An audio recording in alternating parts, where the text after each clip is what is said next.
Welcome to the Martin Bailey Photography Podcast. It's December 31, 2018, and this is episode 644.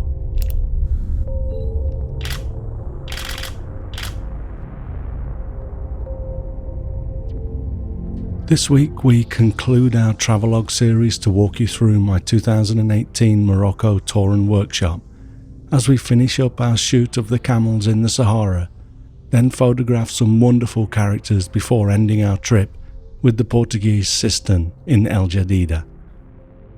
In the previous episode we looked at a number of photos of the camel handlers and their turbans blowing in the wind, as well as leading their camels through the dunes in the Sahara Desert. To stick to our 10 images per post though, we left the last couple of images from this shoot until this week, so let's jump in and talk about these right now. We'd waited until the sun was on the horizon for our last few shots, of which this is one of my favourites. You can see now why it wasn't much of a big deal that the three tourists had ridden their own camels across the brow of this sand dune, as it was pretty much going to be a silhouette by the time we shot it anyway.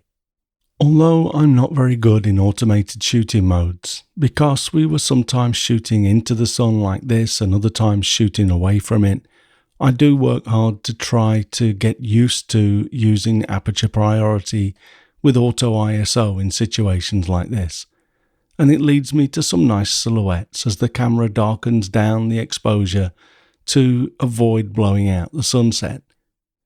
I also set the camera to keep my shutter speed relatively high to avoid camera shake, and to capture the walking camels, so it all came together with a shutter speed of a 250th of a second at f13, with the ISO at 200 and a focal length of 97mm. As the sun went down, we had the camel handlers walk across this dune a few times and moved around a little for a slightly different perspective.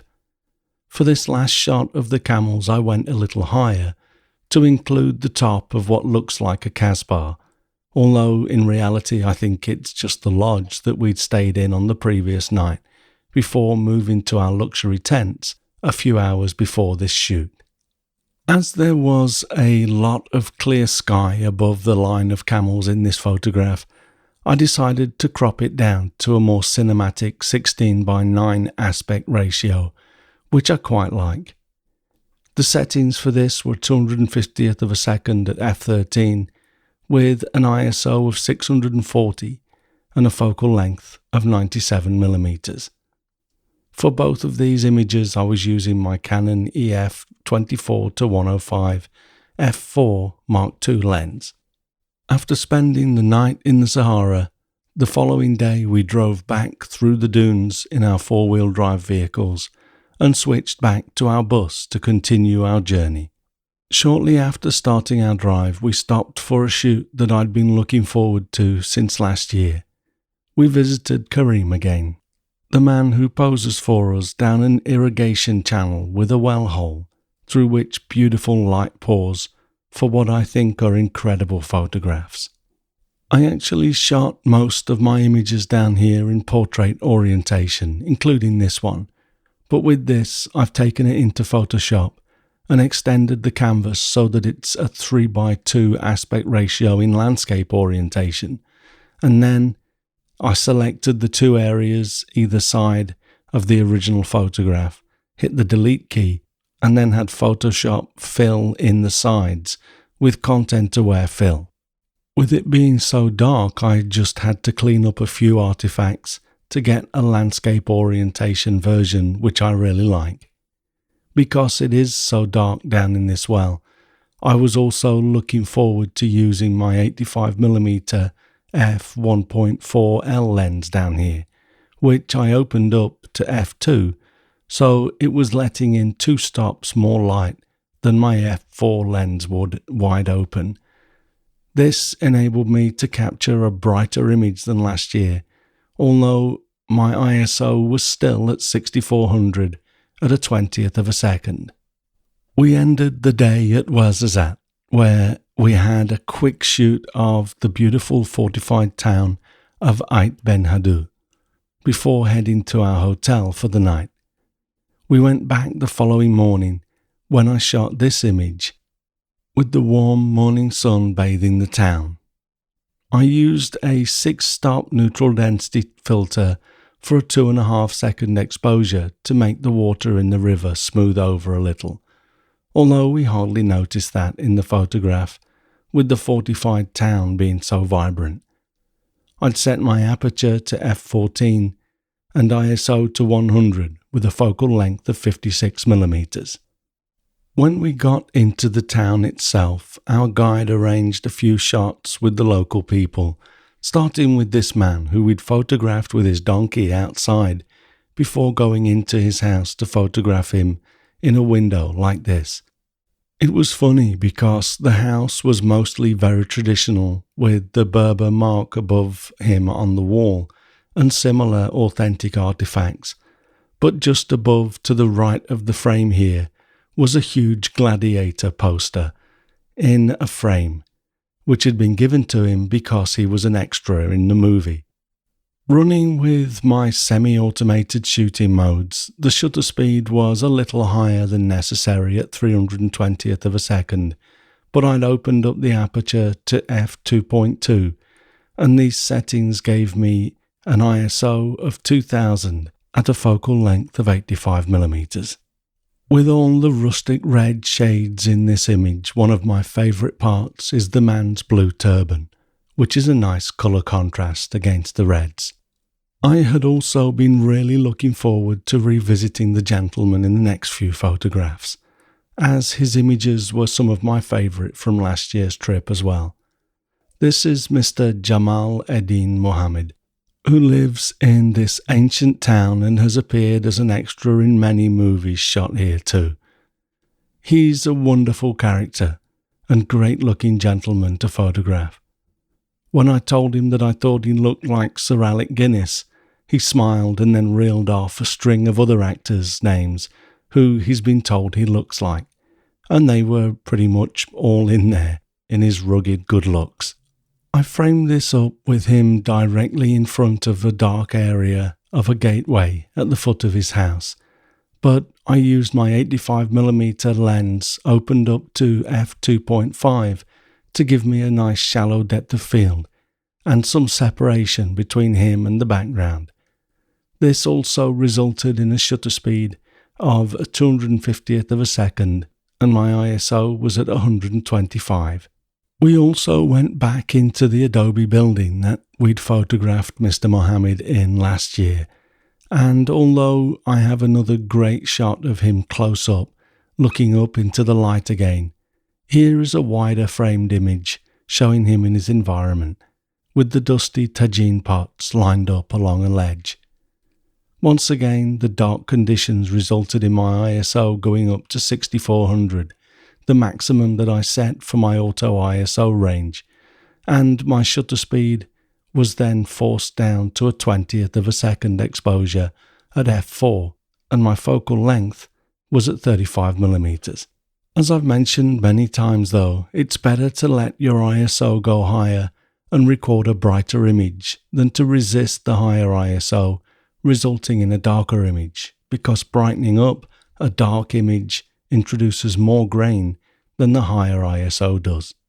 After our shoots at Ait Ben Haddou, we continued our journey to Marrakesh, the last place that we'd spend 2 nights at before heading back to Casablanca via El Jadida.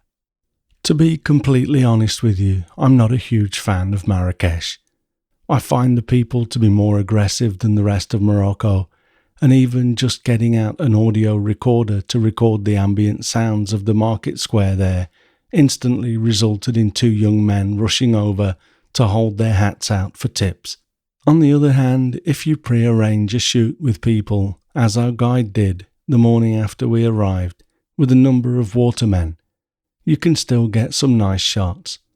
For me this year, the image of an aged waterman with a great toothy smile is about the only shot from Marrakesh that has made it to my final selection. These watermen are fun to shoot though, as they're colourful and have a certain showmanship element, although I do wonder if people ever actually drink their water these days, with it being so much more available than it would have been when this quaint tradition originally formed. My settings for this shot were a 200th of a second exposure at f4 and my ISO was at 100 with a focal length of 105mm. The following day we drove over to the coast to a town called El Jadida for the final real highlight of the tour, which is a visit to the old Portuguese cistern there, as we can see in the final few images for this series. I'd negotiated to allow us to take in and use one tripod in the cistern, so with my Arca Swiss standard Really Right Stuff quick release clamp on my tripod, and the fact that many of the guests had compatible plates and brackets on their cameras, we took my tripod in. I, of course, let all of the guests that wanted to use it do so for as long as they wanted, so the above image was shot at ISO 5000 as I continued to do most of my shooting handheld. It works fine though, and unless you zoom in to 100% and inspect the shadows, you can't really see any grain. Even printed, this will look fine, as grain shows up even less in prints.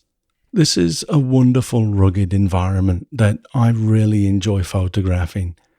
I generally just expose to the point that the highlights in the hole in the roof and the brightly lit area below it are just starting to blow out, and then bring out the shadow detail in post using the highlights and shadows sliders in Capture One Pro. My other settings were a 40th of a second shutter speed at f5.6 and a focal length of 45mm.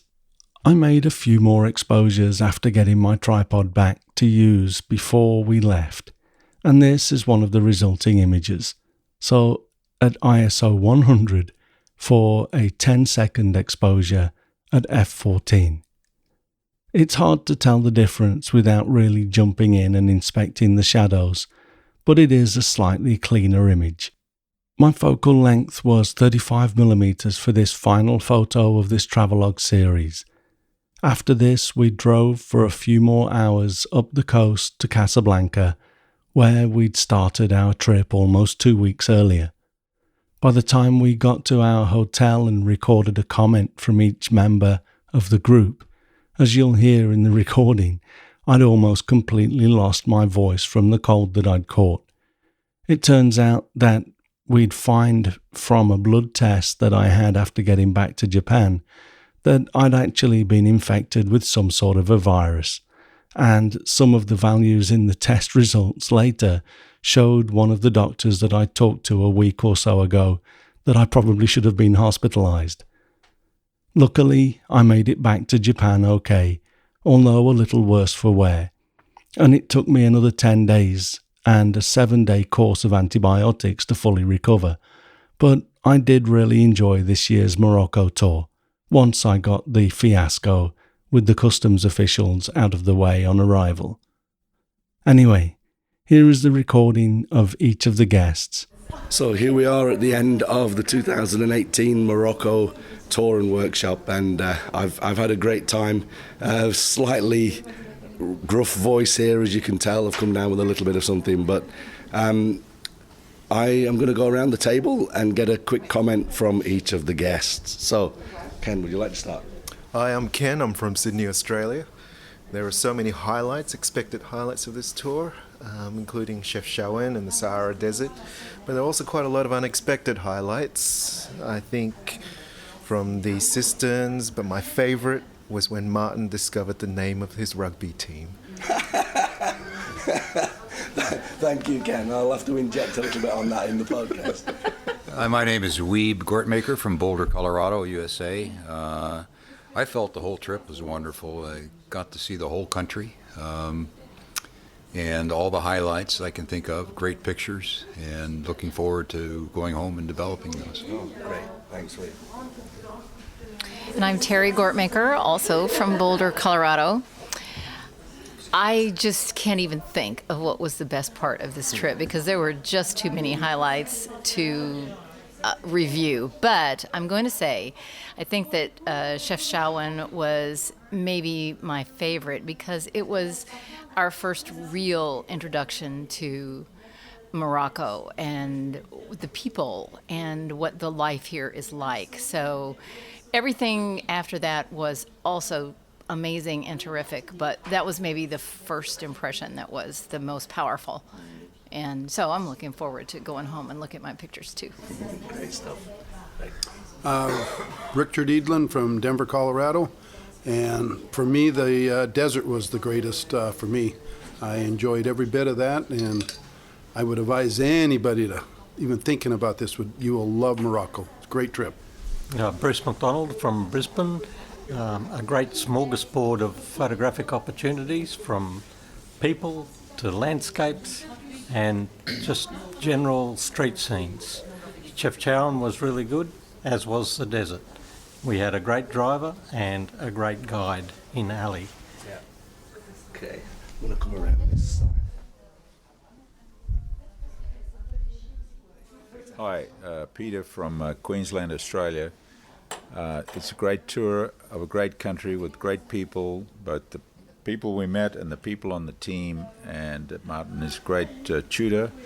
Accommodation was great, food was great, just a wonderful, wonderful trip. Thank you. My name is Charles Hertz from Santa Fe, New Mexico, USA. There were highlights every day. My favorite was, like many others, Chef Chowan, and my wife's going to love all the cat pictures I bring back to her from there especially. And I loved the Sahara, both riding the camels and not falling off, and watching the camels and photographing them. Okay, excellent. Well, thanks very much for each and every one of you for coming. I've had a great time travelling with you, and I hope to get to do it again at some point. So let's go and get some dinner. Thanks very much, folks. So, to follow up on that comment made by Ken at the start of these comments, it turns out that the Japanese rugby team have the nickname the Cherry Blossoms, which Ken pointed out early in the tour and reminded me of a number of times, often accompanied by copious amounts of laughter from the group. I'm never going to live that down. So, before we finish, I'd like to wish you all a very happy new year as 2018 draws to an end and we start 2019 with hope for a peaceful, safe and fruitful year ahead. Thanks very much for listening today. Thanks very much for listening through the year, in fact. I really appreciate the fact that you tune in each week, and I do hope that you continue to enjoy this podcast. If you do, please share a link with your friends. Subscribe in iTunes or your favourite podcast program to ensure uninterrupted delivery. If you have a moment to rate the podcast or leave us a review in iTunes, that helps to keep us relevant in the huge number of podcasts out there now. You can find me on Instagram, Facebook, Twitter and Google+, etc. and links to everything that I'm up to are at martinbaileyphotography.com, so do drop by and take a look. I'll be back next year with another episode, but in the meantime you take care and have a great week, whatever you're doing. Bye bye.